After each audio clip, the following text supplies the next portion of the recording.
हरे कृष्ण प्रभु जी, दंडवत प्रणाम। दंड प्रणाम आदरणीय जय शिला Prabhupada.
Om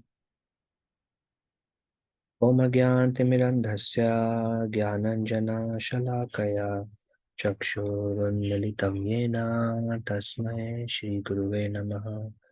Shri Chaitanya-manobhishtam Sthapitam Yena Bhutale Swayam Rupa Kadamayyam Dadati Swapadantikam Vandeham Shri Guru Shri Yuta Padakamalam Shri Guru Vaishnavamscha Shri Rupam Sagrajatam Sahagana Raghunathanvitam Tam Sajivam Sadvaitam Savadhutam Parijana Sahitam Krishna Chaitanya Devam Shri Radha Krishna Padan Sahagana Lalita Shri Vishakhanvitamscha He Krishna Karuna Sindhu Dinabandhu Jagatpate Gopesha Gopika Kanta Radha Kanta Namastute Tapta Kanchana Gaurangi Radhe Vrindavaneshwari Rishabhan Sute Devi Pranamami Hari Priye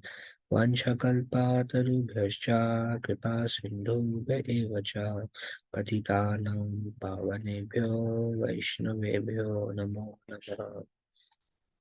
Jai Shri Krishna Chaitanya Prabhu Nityananda Shri Advaita Gadadhara Shri Vasadi Gaura Bhakta Vrinda Hare Krishna Krishna Krishna Hare Hare Hare Rama Rama Rama Hare Hare Mukham Karoti Vachalam Pangum Langayate Girim Yatkripa Tamaham Bande Shri Guru Dinatarina Paramananda Madhavam Shri Chaitanya Ishwaram.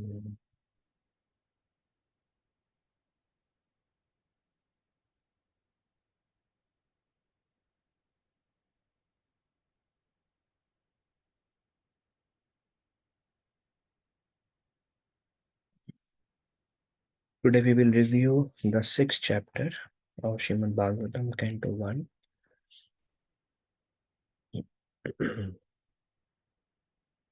Hare Krishna Prabhuji, Danvat Pranam Prabhuji, all glories to Srila Prabhupada and Gurudev Prabhuji. Sorry Prabhuji, I'm missing for previous Saturday's class because of my daughter robotic outreach event, so we can't reach out to the time Prabhuji, so sorry, forgive me Prabhuji.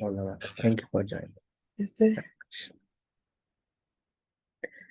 So today is going to be the fifth chapter, sorry about that.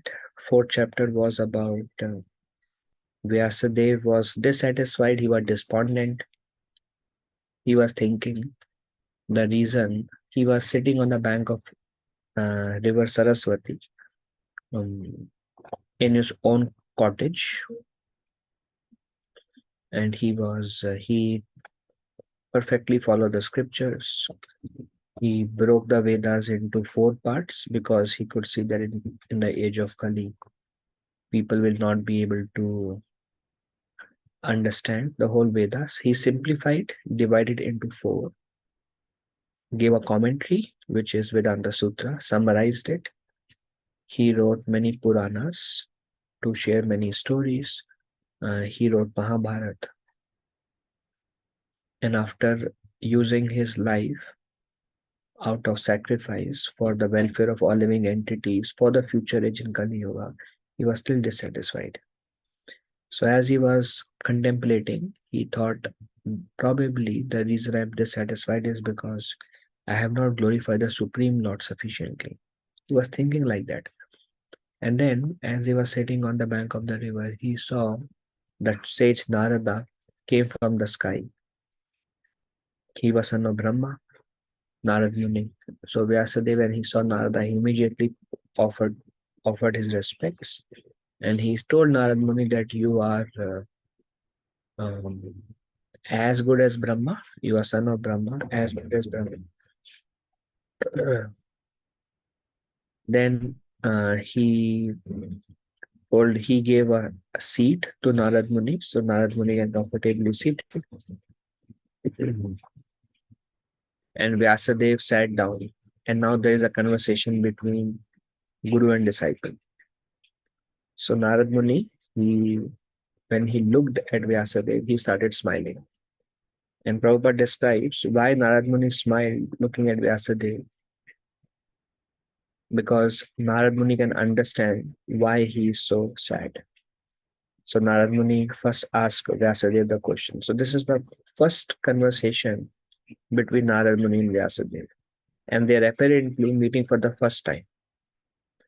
And Narad Muni asked, are you satisfied by identifying the body and mind to be the self?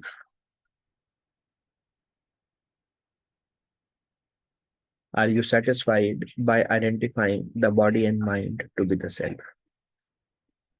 So now, actually, Vyasadeva wrote many things, um, but most of the things will give pleasure to the body and mind. Well, if you do this in Karma Kanda section, you will get these benefits. Now, that is trying to satisfy the body. And Mahabharata contains so many pastimes, so many things that are not pure bhakti, but then that may be satisfying to the mind. So you have done, and if you want name and fame, these things can be done. So in a way, you have not, the hint is, you have not given people how they can satisfy the soul, which is by hearing about, specifically hearing about Krishna and his pure devotees. But you have written so many other things that can please the body and mind only, but not the soul. So that was a hint, and he asked Vyasadeva, so are you satisfied? This also shows that Guru by default knows what the disciple is going through. But at the same time, Guru is very compassionate. Guru knows what all mistakes the disciple is making. Guru guides through his Vani, but then Guru lovingly accepts the disciple with all their faults, and Guru gives them time to the disciple to further stand up, act on it, and rectify. Just like a child who is learning to walk, sometime he may fall down, and then the mother does not intervene. The mother only encourages. He gets up again, he walks, then he again falls down. Likewise, we try to follow the instruction of Guru, and sometimes we fall down from the instruction of Guru. Then again, we get up, we try to walk, then again we may fall down. But Guru is just happy seeing how we are sincerely trying. So then Narad Muni says, so your studies are complete now. You wrote, see, Narad Muni says, you have written wonderful Mahabharata. You have very nicely explained all the Vedas. You have written so many Puranas. You have resolved so many queries from the people. So have you completed your writing and your studies? You have also spoken about impersonal Brahman, and you have done so many things. Then, despite of using your life for the welfare of others in so many ways, why are you still feeling sad? Why are you feeling dissatisfied in your heart? So Vyasadeva became very much surprised. This shows that Vyasadeva did not say anything. Vyasadeva was just contemplating after doing all these things. Why am I so sad? Here Narad Muni speaking. Another thing is the importance of Guru. Narad Muni knows what all Vyasadeva has written. Vyasadeva, whatever he wrote is his personal sadhana, his personal desire to help the living entities, and he's writing on palm leaves. And everything that Vyasadeva has done, Narad Muni knows. And he has not updated Narad Muni. See, this is what I have done. Vyasadeva has not even started speaking yet. And Narad Muni, by seeing him, he is giving a hint to the problem that you have written something that is very external about demigod worships, about the karma kanda, about jnana, about impersonal Brahman. Everything you have written is very external. And you have not specifically glorified Krishna and his pure devotees. So he's giving a hint, but he's not giving a solution. So Vyasadeva was very much surprised and he said, yes, uh, you are very much correct. You are all knowing. You are just like Paramatma, who resides in the heart of all living entities and who knows everything. Therefore, please help me. Vyasadeva asked Narad Muni, help me to find out what is the cause of my dissatisfaction. I am following all the vows, perfectly following Ekadashis, giving the Vedas as it is to people. I'm trying to do so much, but then why I myself is not satisfied? I have written Vedanta Sutra. Srila Prabhupada says Vyasadeva, the author of Vedanta Sutra, after writing Vedanta Sutra, he was not satisfied. Then how can those who read these Puranas, not Bhagavatam, but these Puranas, these Vedas, these Vedanta Sutras, by how is it possible that the author, after composing all this literature, is dissatisfied? Then how can anybody reading those scriptures can become satisfied? That's why in the beginning Sutta Goswami says, Ahitupiya pratihata ye atma suprasidati. Unmotivated, uninterrupted devotional service can only satisfy the self. Also, if we speak something that does not contain sufficient glories of Lord Krishna or the glories of the pure devotees of Lord Krishna, our heart will never find satisfaction. So Vyasadeva was very much surprised by hearing the conclusion of Narad Muni, and he says, you are just like the air that penetrates everywhere. If you see, air goes inside everywhere. There's a glass, air will go inside the bodies also, human bodies, air is there. In every body, air is everywhere. So just like the air can penetrate anywhere and everywhere, you have penetrated the inner core of my heart and understood what I have done and what my despondency is. Therefore, I beg you, request you, please tell me, how can I come out of this? How can I become satisfied? So after first Narada gives a hint, he instigates. Vyasadeva immediately become astonished and take shelter and surrenders. And now Narad Muni, he points out two faults in Vyasadeva. The first fault he says is you have not sufficiently glorified the Supreme Personality of Godhead Krishna. Krishna comes, Padma Purana also Krishna comes, Mahabharata also Krishna comes. But there is not sufficient glorification. And it is mixed with politics and with many other subject matters, with sense gratification. There is nothing pure that Vyasadeva has written. So you have not sufficiently glorified. Narada does not say you are not glorified, but he says you are not sufficiently glorified the Lord. That's why you're dissatisfied. So applying it to our cases, we may also feel dissatisfied in our lives. And based on Narada Muni to Vyasadeva, instruction by Narada Muni to Vyasadeva, that's probably because we have not sufficiently glorified the Lord. We may have not sufficiently heard about of His glories. We may not have sufficiently spoken about His glories, or we may not have sufficiently chanted His holy names. When we lack in our effort to hear about Him, read about Him, glorify Him, chant His name, then we will also be dissatisfied, just like Vyasadeva was. And again, Vyasadeva wrote about many subject matters along with bhakti. That didn't help him. He was still feeling dissatisfied. Likewise, when we are attracted to many material things and practice bhakti with karma, with jnana, and with various other activities, I mean, various selfish motives, various material desires. When our life is filled with many things unconducive to bhakti, and with that, when we add bhakti, it will be comforting, but it will not fully satisfy the self. Prabhupada also says that you don't have to leave anything, but you have to add Krishna in everything we do. But especially the things which are not favorable for our bhakti, we should be determined enough to give up the association of those things, not conducive to bhakti.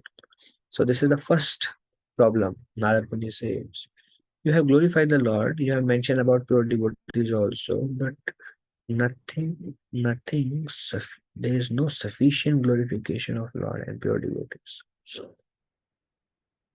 Another problem Narad Muni tells Vyasadeva is you have very much emphasized on the secondary goals of life. which is dharma, artha, kama, moksha.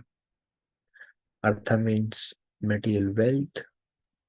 Dharma means mundane religiosity, which where here, according to the scripture, dharma refers to by worshipping of Hanuman you get strength, by worshipping of Indra you get rains, etc. Dharma refers to mundane religiosity. Mundane religiosity is done with a desire for sense gratification.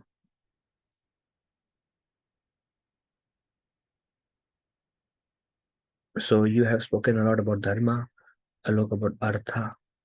How can one gain material benefits? Kama. How can one fulfill one's desires? Any desire we may have, there is something in the Vedic scriptures that is solution for it, and we can attain that. And moksha, liberation.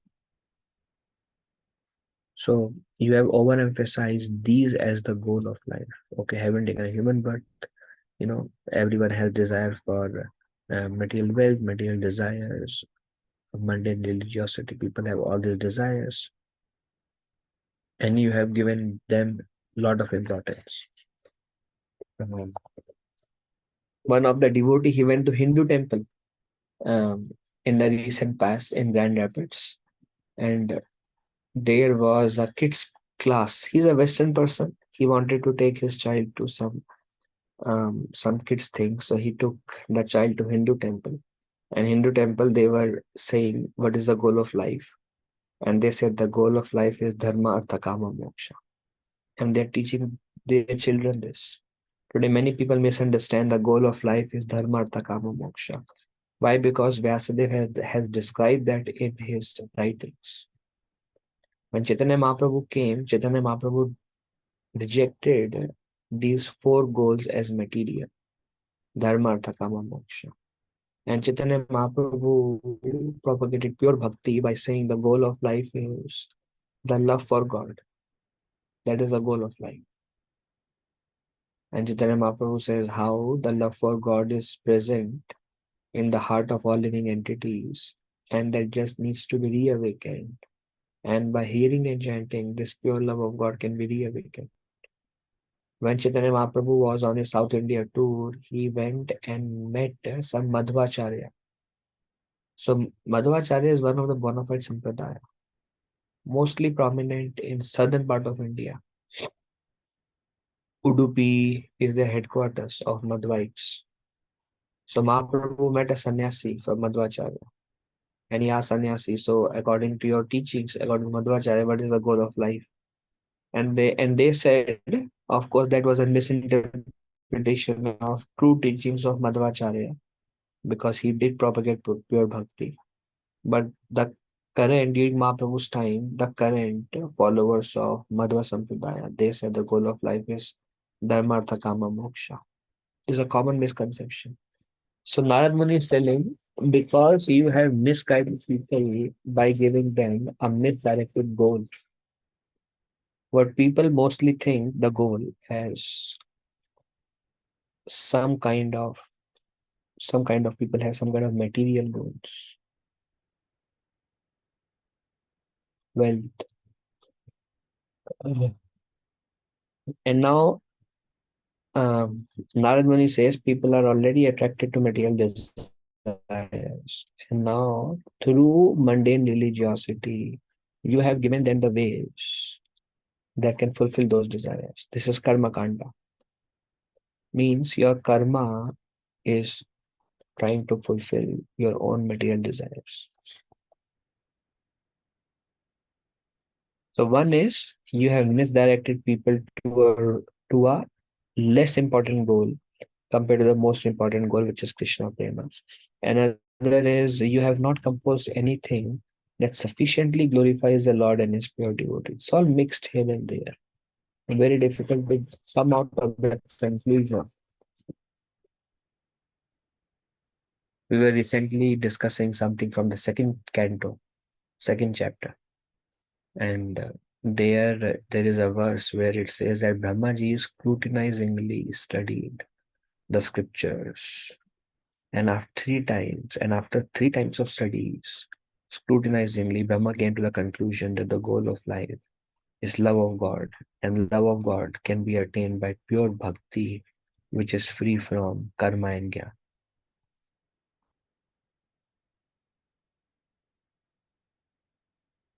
Then Narad Muni says there are two kinds of literatures. One kind of literature are those which are devoid of the glories of the Lord, like magazines, newspapers, novels, um, study books. There are so many literatures that are devoid of the glories of the Lord. And Narad Muni says um, these these literatures which are devoid of the glories of the Lord are like places of pilgrimage for the crow-like personalities. And the literature which are full of glories of the Lord are place of pilgrimage for the swans-like personality. Crows are very much attached to garbage. Likewise, materialistic people, they are very much attracted to garbage. And garbage is compared to um, the scriptures that are devoid of the glories of the Lord. So many novels, Harry Potter, so many novels, people are interested.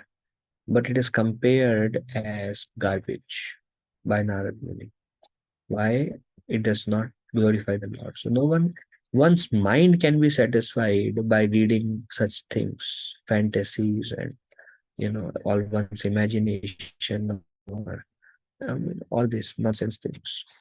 One's mind may be pleased, one's body and senses may be very pleased, but one will never be internally satisfied. These goals cannot satisfy oneself. So, what are the two faults? You have not glorified Lord Krishna, and you have misdirected people towards the wrong goals, dharma, artha, kama, moksha. And then Narad Muni says there are two kind of scriptures. One of them is devoid of the glories of the Lord. They are like places of pilgrimage for crows. It's all the crows gathered together. All the materialistic people find enjoyment in reading literatures that are influenced by mode of passion, mode of ignorance. Violence, ghost, sex. This is where people are attracted.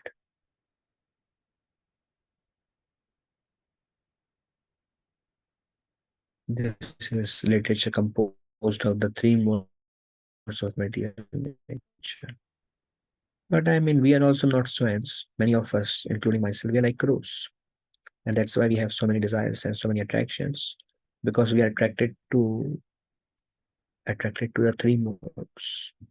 We are trying to purposes, we are trying to lord it over the three modes of material nature. But saintly people, those who are really saintly, are not attracted by these things. Saintly people, it is said, they are compared to swans. Swans means pure. Any impurity between milk and water, the swan filters the water out and only milk remains. So although this material world is full of contamination, saintly people, saintly people, though living in this world, can remain untouched to the three modes and fully focus on the Lord. They are compared to lotus in the water because it grows in the water but it never gets wet. Likewise, saintly people, although walking on this earth, never get touched by the three modes of material nature.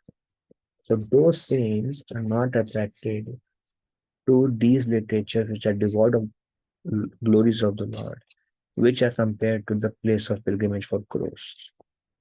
But those literature that glorify the Lord and glorify the pure devotees of the Lord, those scriptures are very much likened by swan-like saintly people. And it is said that such scriptures which are meant to glorify the Lord although they are imperfectly composed, they may have many faults, they are still very attractive to the saints. Rupa Goswami, one of our great Vaishnava Acharya, one of the most prominent followers of Sri Chaitanya Mahaprabhu, he writes, quoting this verse, he says, although I am myself very impure and everything I speak is very is not transcendental in nature, still people who are like Swan will appreciate my work.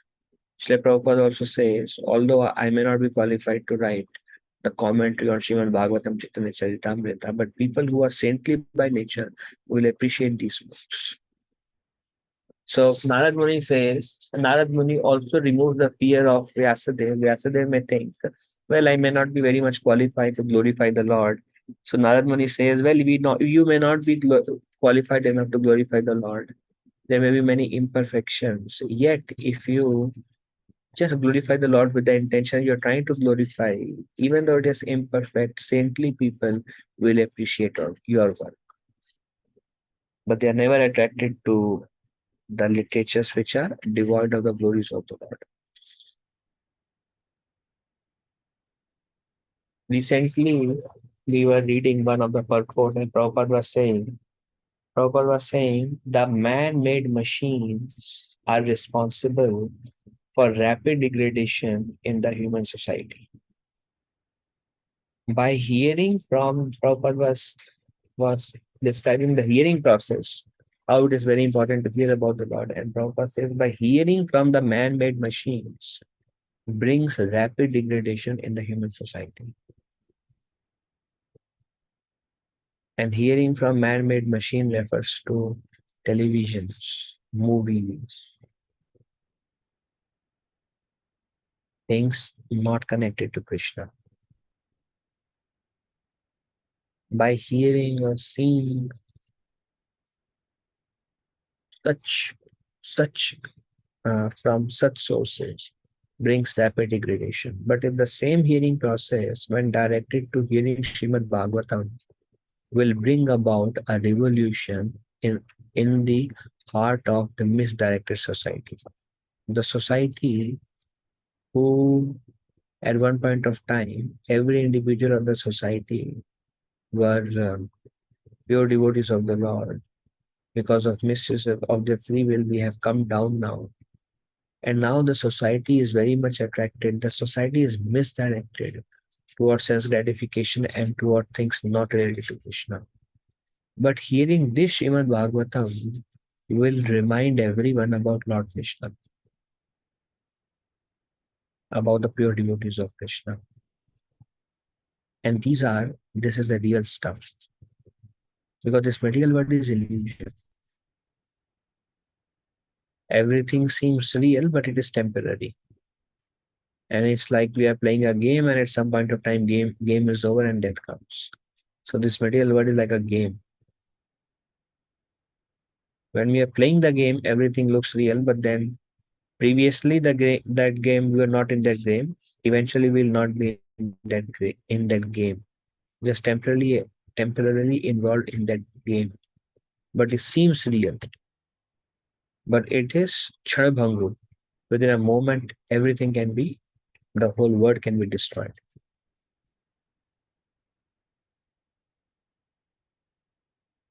The whole society is misdirected towards sense gratification. The whole society is misdirected towards um, selfish motives, selfish desires. And this misdirected society can be revolutionized if everybody in the society takes to hearing Shrimad Bhagavatam, glories of the Lord.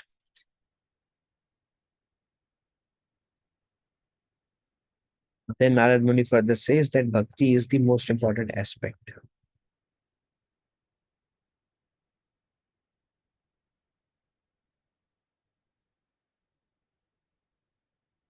The Narad Muni says the importance of bhakti. He says any karma and any gyan which is devoid of bhakti is fruitless.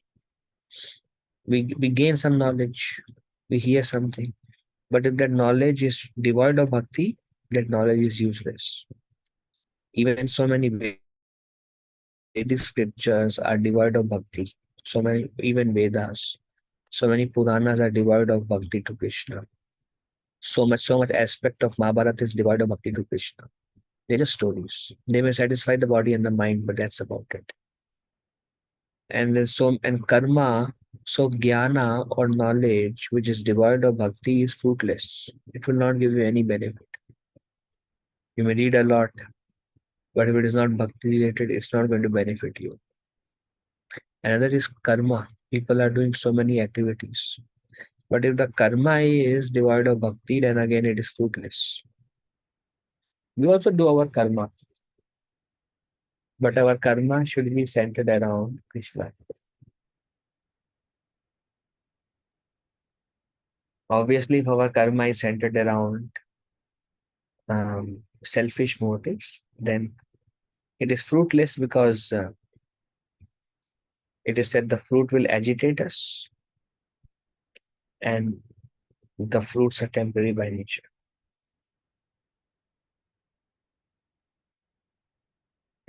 Then Narad Muni so Narad Muni pointed out, so Vyasadeva, beginning we see um, Narad Muni instigates that are you satisfied by bodily and mental pleasures? Because bodily and mental pleasures, physical pleasures cannot make us fulfilled. So are you satisfied? Vyasadeva said, please help me to find the cause of my despondency. Narad Muni says two problems in what you have done. First is you have not glorified sufficiently Lord Krishna. Second is you have over glorified the less important things, which is dharma, artha, kama, moksha. Then Narad Muni gives a solution, and Narad Muni says the solution is glorify the Lord. Don't put emphasis on dharma, artha, kama, moksha. Put emphasis on prema, developing love for God as the ultimate goal. And then he says there are two kind of literatures: those who are devoid of Krishna, they are place of pilgrimage for the crows, and those who are filled with bhakti, they are places of pilgrimage for the swans. Swan-like saintly people, even if they are imperfectly composed with faults and errors, they are still accepted by with great pleasure by the saintly people because the subject matter is trying to glorify Krishna. And by hearing about Krishna and devotees, one will reawaken one's natural constitutional position because naturally we are devotees of Krishna and naturally we have affection to saints. Naturally, this is our nature. But the society, have been misdirected towards material goals. But once they hear about Krishna and pure devotees, their awakening will come. So that will be a revolution in the misdirected society. And now Narad Muni glorifies Vyasadeva. Narad Muni says, oh Vyasadeva, then Narad Muni says, any knowledge or any karma which is devoid of bhakti is useless, is fruitless. Then Narad Muni says, oh Vyasadeva, you are very, very fortunate. You have perfect vision. Now Narad Muni is glorifying Vyasadeva.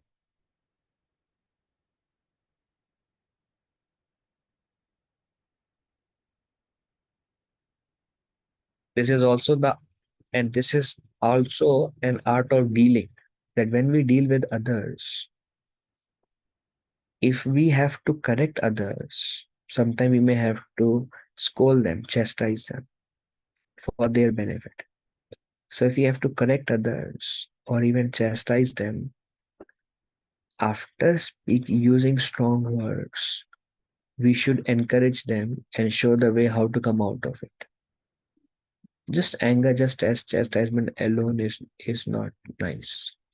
So after showing Narada, after showing Vyasadeva his fault, now he is telling, oh Vyasadeva, you are very fortunate. You have perfect vision. And because you are truthful and very determined in following the principles of bhakti, you yourself, You can think of the Lord's pastime in trance. You can think about the Lord's pastimes in your meditation. So Narad Muni is here telling to Vyasadeva. Narad Muni helping Vyasadeva to is helping Vyasadeva to wake up. Vyasadeva is a literary incarnation of Krishna.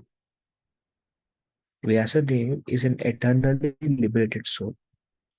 Vyasadeva is here to actually glorify Krishna and Shrimad Bhagavatam. But because Vyasadeva lacked guidance of a perfect spiritual master, Vyasadeva was distracted. Narad Muni is reminding Vyasadeva of his true position. Narad Muni tells Vyasadeva, Vyasadeva, you are most fortunate because you are self-realized and in your meditation you can remember Krishna fully. So whatever you are seeing in your meditation, which is Lord Krishna and his pastimes and his life, write it. That's all. Don't mix it with the um, um, secondary goals, with karma, with gyan. Just write something just to glorify Krishna that you are seeing within your heart. There are many examples. Yesterday we were discussing. Even we see Sri Chaitanya Mahaprabhu, apparently he appeared as a great scholar, apparently to the common man. And then when he accepted Ishwar Puri, he started acting on the platform of pure bhakti. We see the case of Bhaktivinoda Thakur. He was a seeker looking into Vivekananda, Christianity, and other uh, various philosophies on Hinduism. But when he read Chaitanya Charitamrita, he was very much attracted to Lord Chaitanya and Lord Krishna and immediately started entering pure devotional service. Likewise, we are also very much distracted in this material world. And that's why, like I said, in the beginning, we say, Om Agyan Timirandasa Gyananjana Chalakaya. I was born in the darkest of ignorance. What was our birth? Our birth was in ignorance. Why? Because at the birth, we don't know Krishna is Supreme Personality of Godhead. We don't know goal of life is love of God. We don't know we are part and parcel of Krishna. We didn't know what is the process, how we can awaken our Krishna consciousness. We didn't know anything.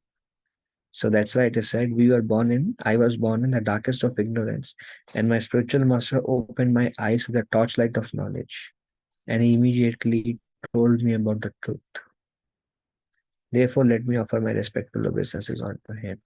So although Vyasadeva did many things which should not have been done, which are basically condemned what Vyasadeva wrote.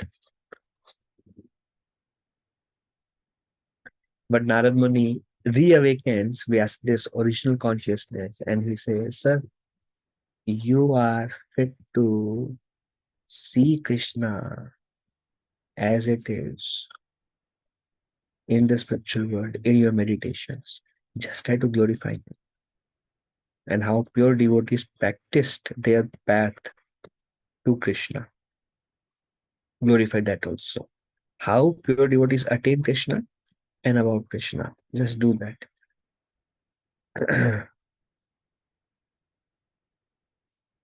Then Vyasadeva, then Narad Muni further says that something we discussed in the past. People naturally have a desire to enjoy, and you have told them the means and ways to enjoy. So you have created more confusion in the society. You have done some disservice to the society, and because of misguiding the people, you are feeling dissatisfied in the heart. Now, if you compose a literature that will perfectly guide the people to the true purpose, true goal, then you will feel very much satisfied.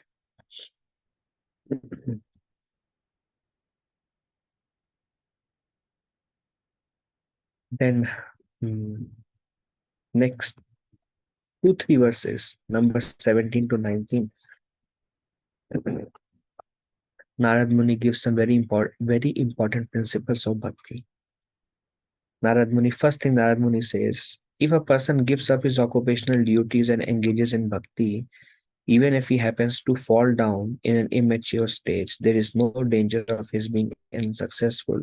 On the other hand, a non-devotee, though perfect in executing his dharma, does not gain anything. Narad Muni emphasizes how important is path of bhakti. Narad Muni says if a person, even out of sentiment, start worshipping Krishna, but because he becomes attracted by Maya and he gives up his service to Krishna and start serving Maya, and he falls down, still there is no loss on his part, because whatever little service he has rendered to Krishna is eternally benefiting to him. But those who perfectly follow their duties of one ashrama, perfectly follow, and they do not worship Krishna, then they don't get anything by perfectly following one ashram. Just get good karma or bad karma, and cycle of birth and death continues. So, in other words, um, little advancement made in path of bhakti is never lost.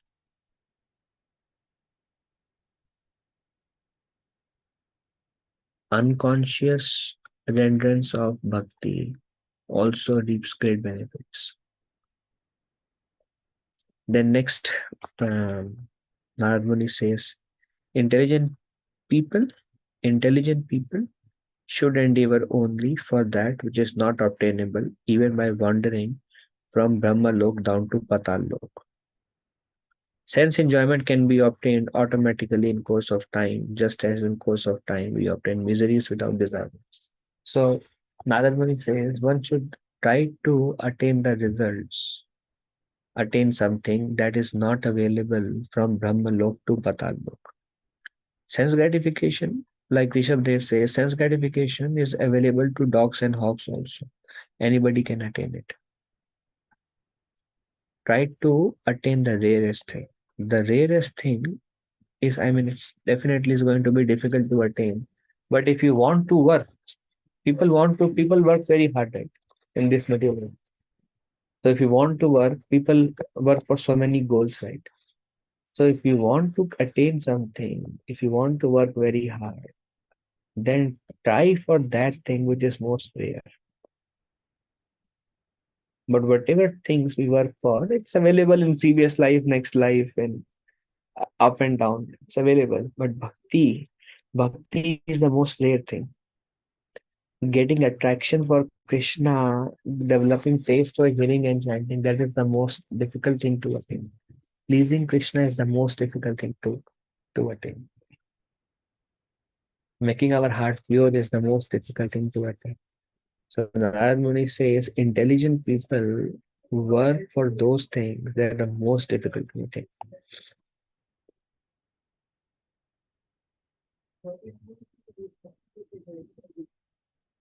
In class, right? Yes. Even if a devotee falls down, he does not undergo material existence like others, because one who has once relished the taste of Lord Mukunda's lotus feet will remember the ecstasy again and again. So Narmani says, even if somebody take up to bhakti once, after taking up to bhakti, we know that Maya is very strong. He may fall down into Maya. After falling down into Maya, the devotee will realize, now I am in Maya.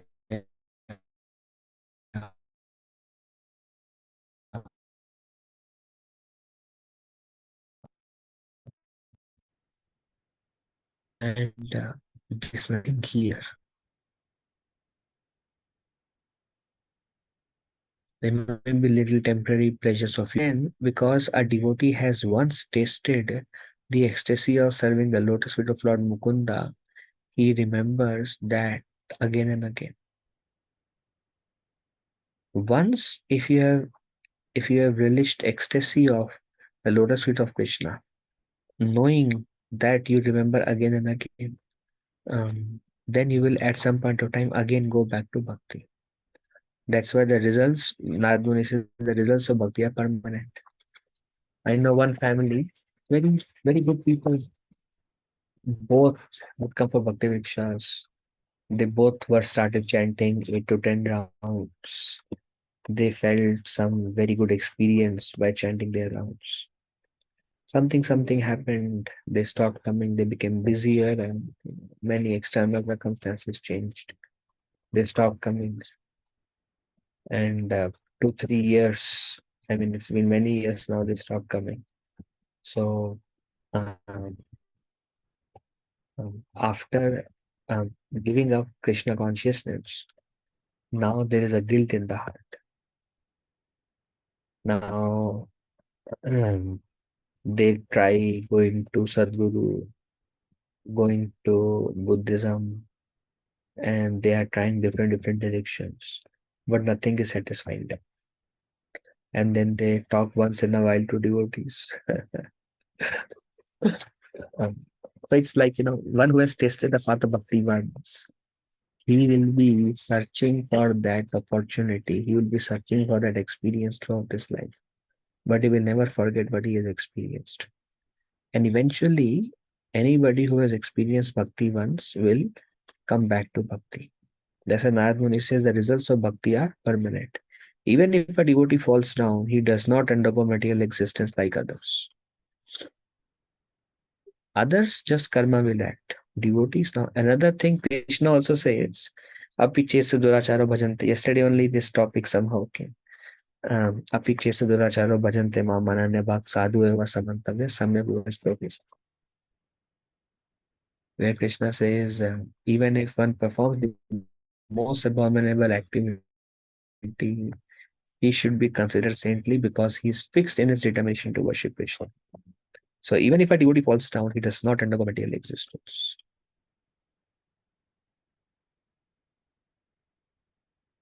like others. And his fall down, even if he falls down, it's only temporary. And we have seen many cases that even if they fall down and they become distracted in this material world, again Krishna brings them back through some devotee association. Somehow or other, Krishna always brings them back. So Narad Muni says to Vyasadeva, glorify that bhakti. Why misdirect people who are already misdirected sufficiently, and you are further misdirecting them with all these mundane goals?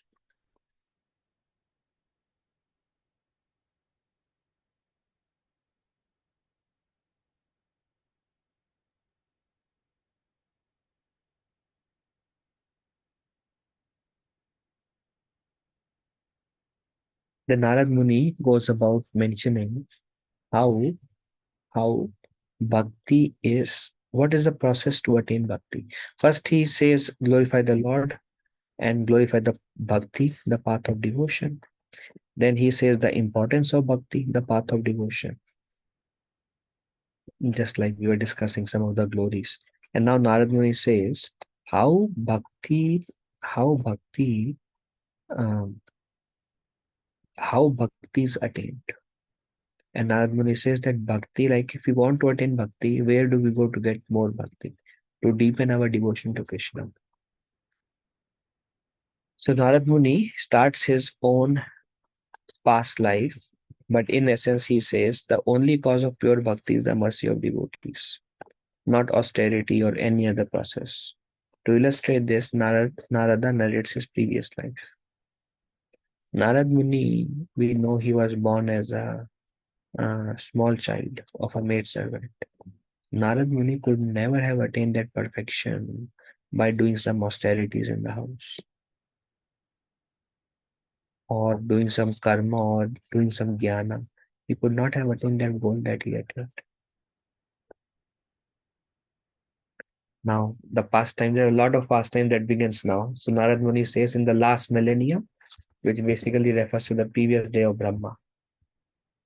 Narad Muni says, I was born as a son of a maidservant. And we know Narad Muni in his previous life, he was a Gandharva named Upabarhana,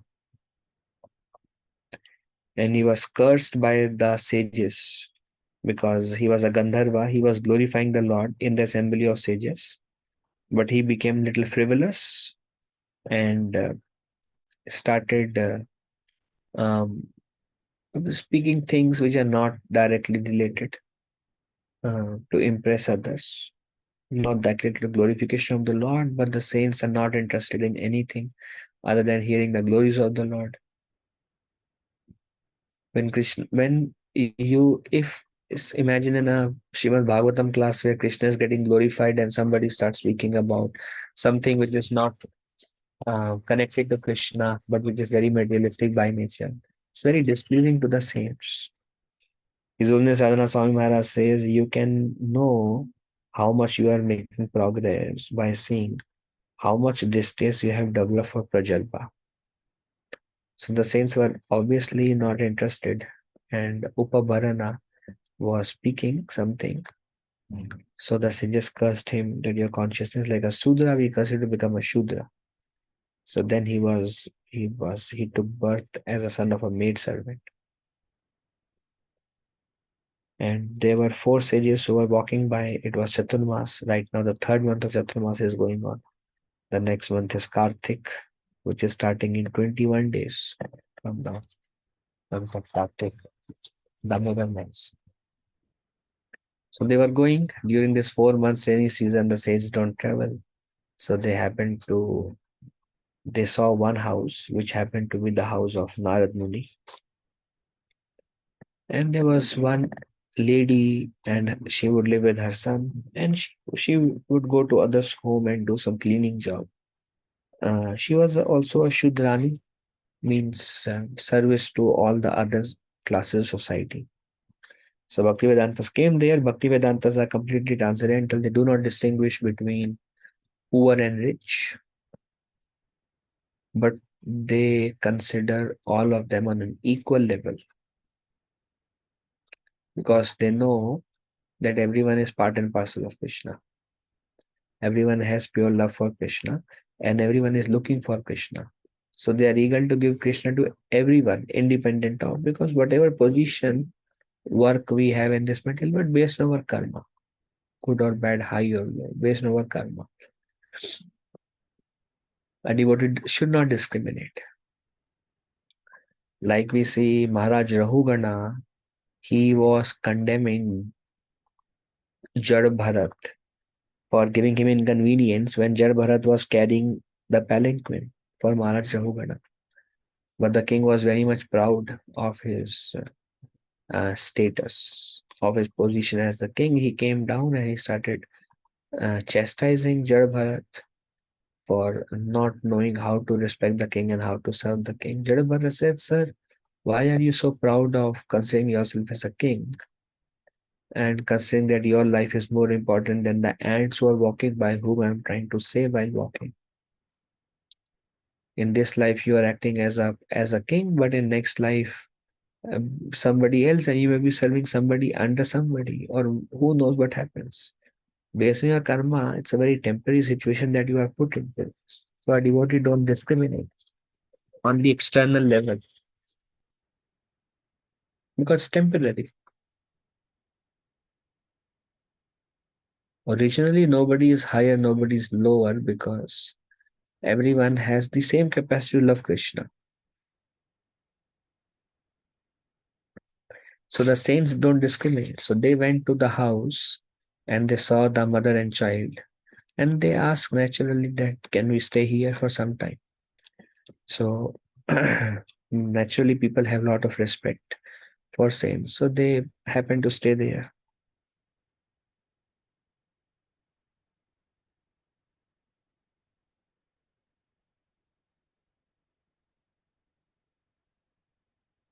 And then these saints, now saints naturally are very eager to show mercy to all living entities, naturally very eager.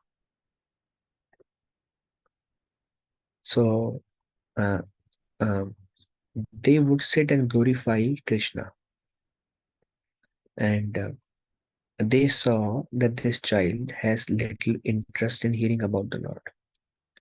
So naturally, they are very merciful and they are eager in awakening dormant Krishna consciousness, all living entity. And when they saw the spark already that Narada has, they would bring Narada, make him sit with them, and they would glorify the Lord.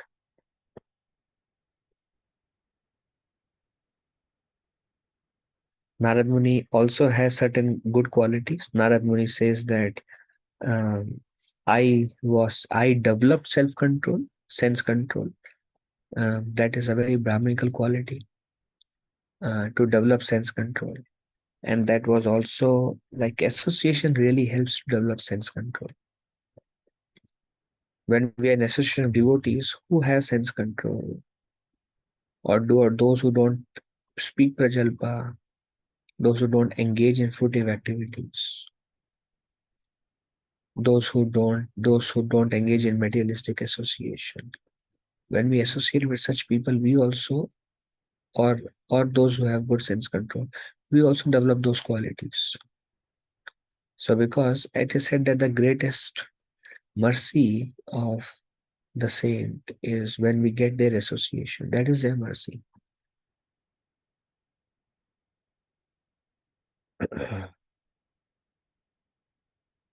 So Narad Muni says that although I was only a small boy, I developed sense control, gave up childish sports. Childish sports very much connects to passion. But when we grow old, when we become more mature, then we are not so much interested in childish behavior and childish sports. And because he was associating with these great Bhakti Vedantas, by seeing them, he became more mature. He became obedient. Prabhupada says naturally, if we see somebody, we naturally want to serve those who are superior in position, naturally. Natural tendency, especially a natural tendency to serve the saints. Especially naturally, we want to serve those who help us in any ways. And because Narad Muni was going through such transformation, he was feeling such joy in his heart. His bhakti was increasing in his heart. He became more and more, he developed more and more service attitude, and he became more and more obedient. Naturally, when a devotee helps us, we become more obedient to do what they say, because we see our own self-interest in that. A transcendental self-interest. Prabhupada says that is perfect selflessness, is transcendental self-interest. And because he was seeing how he's maturing, how he's driving great joy, he saw that how their association is so beneficial. He could see by hearing them, my life is changing in a very nice way. So he became very obedient. He gave up childish sports. He developed sense control. And then he became very less talkative. He was not talkative. He would not speak much. Rather, he would focus in hearing what they were saying. He would menially serve them prasad. After they ate prasad, then he would wash their dishes. Then he would use their old clothes and wash them.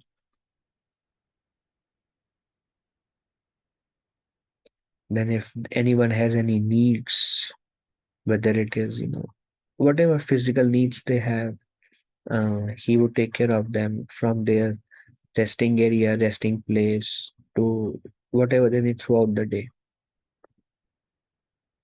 taking them where they need to go. So very obedient, and obedient also means whatever they would speak, he was willing to accept in his life. That is a sign of obedience. Shrimad Bhagavatam says submissive hearing can bring transformation. So he would hear with the intent to change, and it was hard.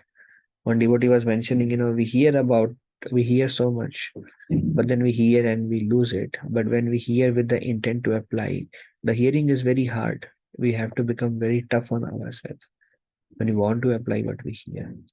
But that brings real transformation also. The mercy is the direction that we receive from Guru Sadhu Shastra. But walking or not walking is our free will, our chayan.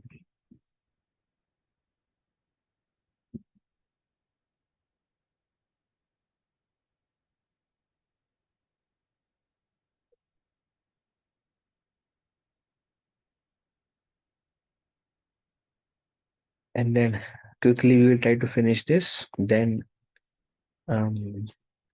he became very obedient, gave up childish sports. He became sense controlled. He would not speak much. He became very much service oriented, served them. And then once, as they finished prasad, there was some leftover. So he took their permission and then he ate their remnants. By eating the remnants left by the saints, by the self-realized souls, all his sins became eradicated.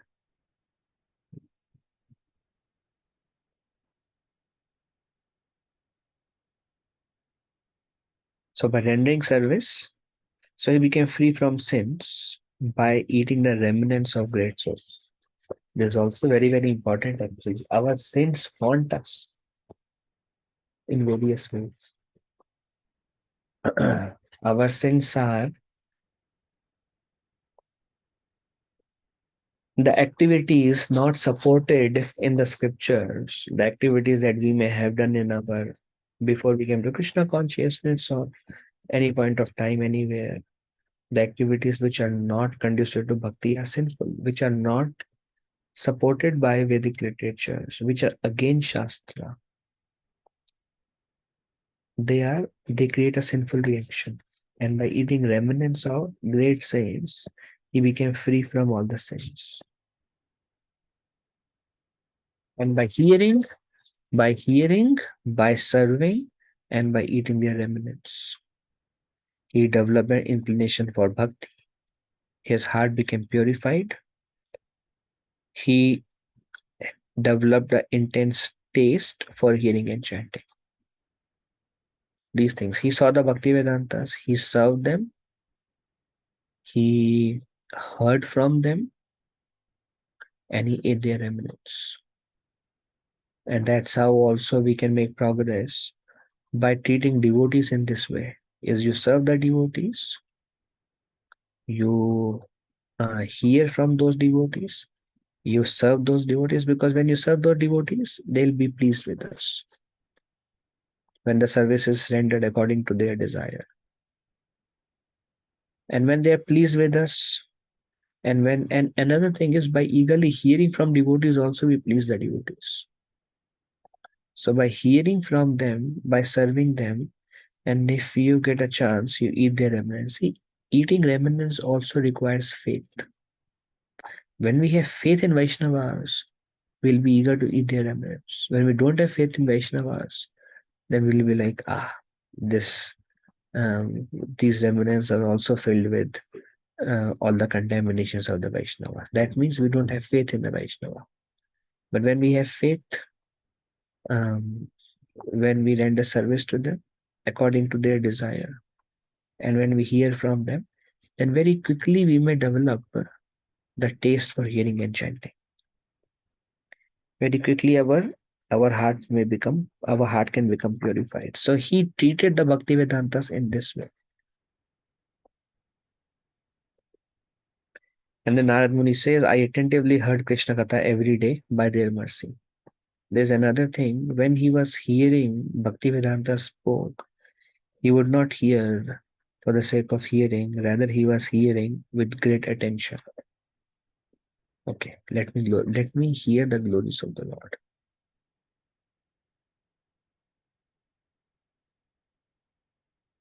And as he heard more and more about the glories of the Lord, his taste for hearing increased gradually, and he developed a particular bhav for Krishna, rati, great attachment for Krishna.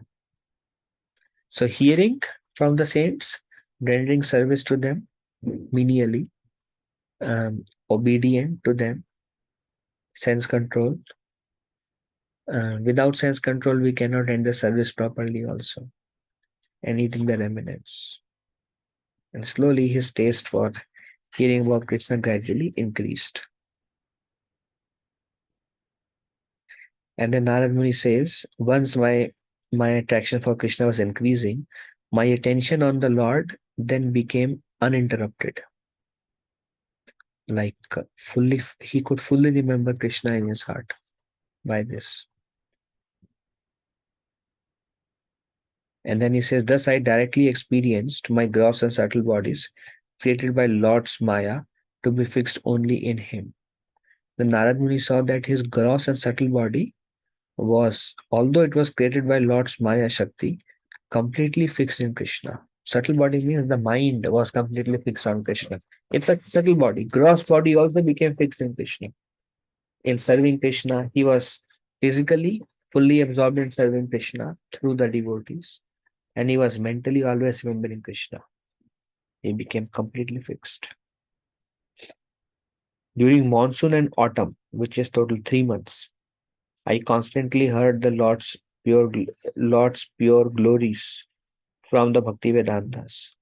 Then I developed prema, which destroyed rajas and tamas. And gradually, naturally, when we associate with such high quality saints,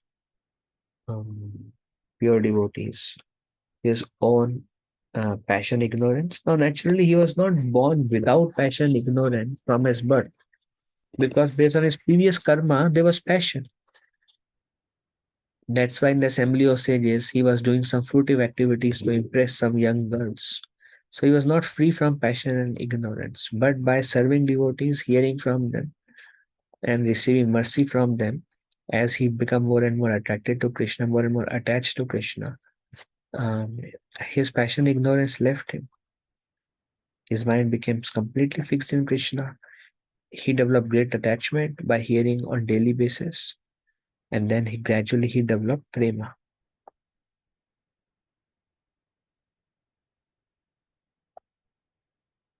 Then Narad Muni says, I became very much attached to the saints. Attachment also comes when our life becomes transformed by somebody as an instrument. It's natural for us to become very much attached to those instruments. So Narad Muni says, I became very much attached to the Bhakti Vedantas. I became free from sin. I developed great faith in them. I became very much self-controlled. I was very eager and inclined to serve them, and I strictly followed them, whatever they said, with my body and mind. And then as the 3 months over, as they were about to depart, they mercifully instructed me in the most confidential knowledge of pure bhakti taught by the Lord himself. So finally the sage left, and they taught Narad Muni the most confidential instructions on how to perform bhajan.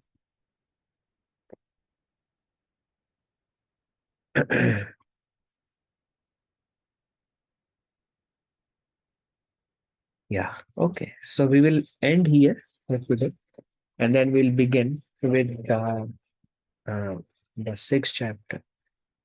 Further, what happened when the sages left, and how Narad Muni became self-realized, and further instructions by Narad Muni to Vyasadeva.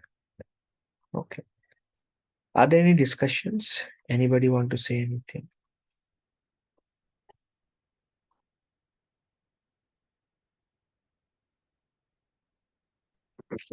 Hare Krishna Prabhuji, Danvat Pranam. Matai Danvat Pranam, Alkamatri, Hare Krishna. Prabhuji, you mentioned that the ants also have the capacity to do bhakti. So just want some clarification. Who has the capacity? Ants? Ants. Or did I misunderstand? Even Chiti. Yeah. Oh. When we were,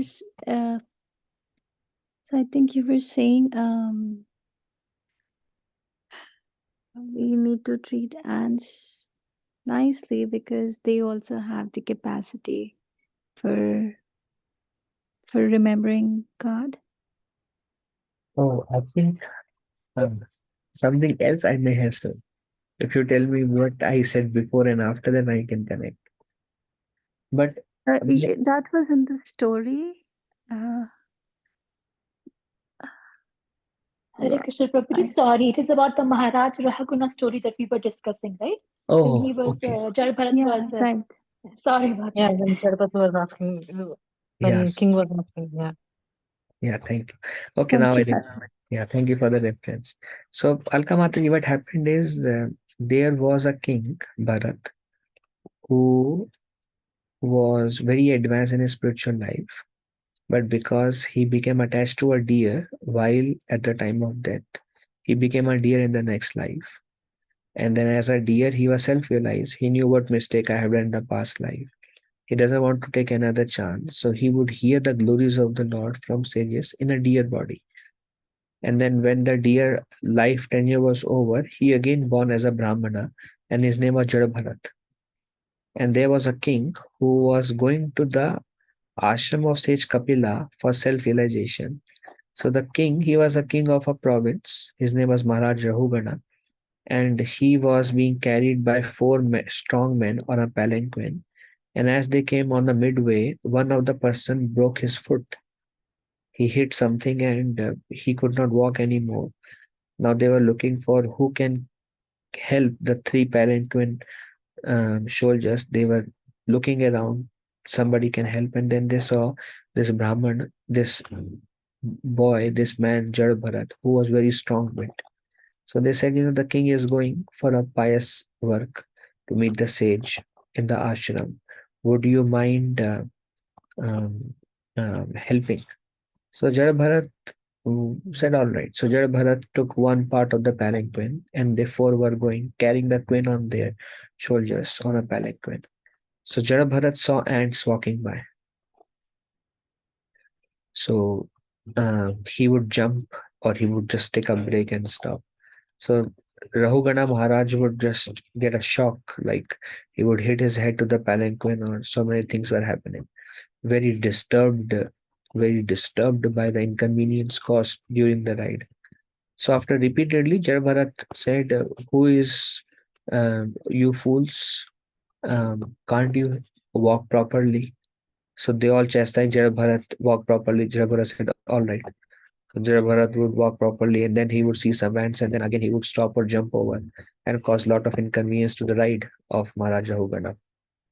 Maharaja Hugana became very angry, and he said, "I am the king, and you all are my servants. How dare you treat the king in this way?"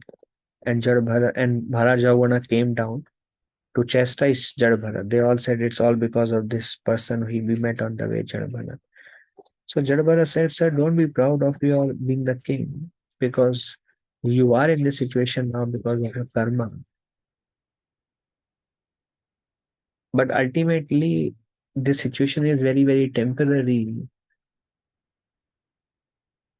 I may be serving you, you may be serving me in this life. In the next life, situation may change. Our material vision make us see who is higher and who is lower on a status level. But ultimately, just everything is very temporary, keeps on changing. But when we see current time scale, things may perceive in a certain way, but that's not the reality. Jadabharat, right now he is carrying Maharaj Rahugana. Jadabharat remembers in last to last life, he was the king of the world. Maharaj Rahugana is the king of a very small province. So situation is very temporary. So that's why I was referring to this ad. And these Bhakti Vedanta, they did not discriminate between a home of a Shudrani or a Brahmana or anybody. Any home they came, and they were always very eager to share the mercy with others. I think that was the difference. Is it all right? Yeah, Prabhuji, that's the reference. But I think you also mentioned about the ants, because they are also capable of remembering the God. Well, So, for a saint like Lord Chaitanya, he can give love of God to animals also. Generally speaking, by eating prasad, they can be elevated to a human form of life. Generally speaking, at our caliber. And from a human form of life, by their good intelligence, by their discrimination, they can worship Krishna according to Shastras, and then they can go back to him. Okay, thank you, Prabhuji. Hare Hare Krishna. Krishna, Dandavat Pranam. Bhagavad Gita. So, all right, if no one else has anything, then we can end. Thank you all for joining. Vanchakalpatarubhesha kripa sindhume evacha patitanam pavanebhyo vaishnavebhyo namo namaha. Ananta Koti Vaishnavinda ki jai. Srila Prabhupada. Thank you very much. Dandavat pranams. Hare Krishna. Thank you, Krishna, Prabhuji. thank you Dandavat so much, pranam, Prabhuji. Prabhuji. Hare Hare Krishna. Krishna. Dandavat pranams. Thank you very much, Prabhuji. Dandavat Pranam. Hare Krishna. Hare Krishna. Thank you, Prabhuji. Hare Krishna. Thank you, Thank you, Mataji. Prabhuji, Dandavat Prabhuji, for Pranam. sharing nectar. Hare Thank you, Krishna. Prabhu. Hare Krishna. Thank you, Mataji. Hare Krishna.